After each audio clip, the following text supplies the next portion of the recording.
গরম ভাতে যদি হয় এইরকম ট্যাংরা ঝাল, আর কিছু পদ লাগে না। ট্যাংরা ঝাল বানানোর জন্য আমি ট্যাংরা মাছগুলোকে ভালো করে ধুয়ে নুন, হলুদ আর সর্ষের তেল মাখিয়ে 10 মিনিটের জন্য ঢেকে রেখে দেবো। 10 মিনিট পর কড়াই বসিয়ে তার মধ্যে সর্ষের তেল গরম করে ট্যাংরা মাছগুলোকে ভালো করে এপিট ওপিট করে ভেজে নিতে হবে। খুব বেশি মুচমুচে করে ভাজার প্রয়োজন হয় না ট্যাংরা মাছগুলোকে, একটু লাল লাল ভাজা হলেই তুলে রেখে নেব। আর সেই তেলের মধ্যেই দিয়ে দিচ্ছি শুকনো লঙ্কা আর কালো জিরে ফোড়ন। আর তারপরে আমি এখানে দেবো কিছু রসুনের কোয়া। রসুনের কোয়া গোটাই দিচ্ছি ফোড়নে। এইরকমভাবে একবার দিয়ে দেখবেন, স্বাদটা দারুণ হয় কিন্তু।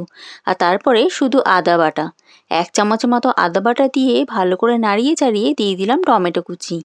টমেটোগুলো একটু ভাজা ভাজা হয়ে গেলেই দিয়ে দিচ্ছি নুন, হলুদ, সামান্য জিরে গুঁড়ো, ধনে গুঁড়ো এবং কাশ্মীরি লঙ্কার গুঁড়ো। ঝাল যদি খুব বেশি দরকার হয় লাল লঙ্কার গুঁড়োও এখানে দিতে পারেন। আর মশলা ভাজার পর এরকম তেল ছেড়ে দিলেই দিয়ে দিচ্ছি জল। ভালো করে জল ফুটে উঠলেই ট্যাংরা মাছগুলোকে এক এক করে ছেড়ে দেবো আর ভালো করে ফুটিয়ে নেব। আস্তে আছে 5 মিনিট ফুটুক, ততক্ষণ আমি ধনেপাতা আর লঙ্কাটাও কুচি কুচি করে নিলাম। আর 5 মিনিট পর ধনেপাতা আর কাঁচা লঙ্কা ছড়িয়ে দিয়ে নামিয়ে ফেললাম।